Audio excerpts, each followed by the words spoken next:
Guys, good afternoon. I-unbox natin to yung bago kong helmet galing sa 325 Retro. Try natin kung okay ba yung helmet nila na classic. Sir, try natin sir kung okay ba to guys. Okay, let's check.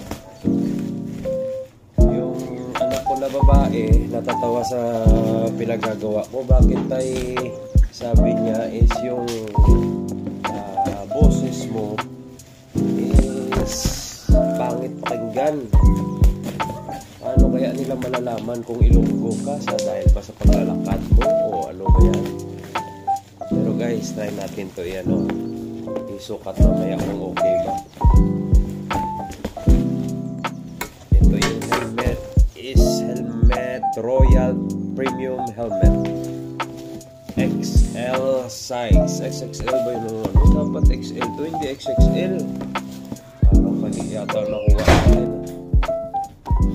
Pero try natin to guys. Mas okay na yung medyo magkasya sa atin ng konti. Wow. Wow guys, ang ganda guys. Tignan nyo, napaka legit, napaka swabe. Parang pang Harley na to guys. Tignan nyo guys. Ganda ng pagka nila dito guys. Yung leather nila dito at saka yung gold dito na ano guys, ang ganda, napaka solid. Nice. Tignan nyo guys. Wow. Tapos may nakalagay na Royal. Yung ano lang guys is yung dito natin wala siyang parang visor. Ito lang talaga sa pero nakasell to guys Royal Luxury Helmet. Yung ano lang dito is nag-add ako ng 600 plus para sa shipping. Medyo okay naman yung shipping nila guys. May tupi lang ng konti dito. Pero syempre helmet to. Kahit anong tupi nito mabasag lang yung karton, pero yung helmet di naman siguro. Try natin isukat guys. Saktong-sakto lang to siguro sa akin. Problema guys is problema na lang talaga, wala naman talaga akong pera. Last na lang to. Regalo ko to sa sarili ko pero putang ina, wala akong ano.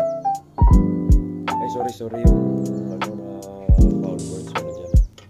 Yung masama pala dito, wala na akong pera. Tapos yung mangyayari pa nito, yung hindi ko wala na talaga, ibenta ko pa to.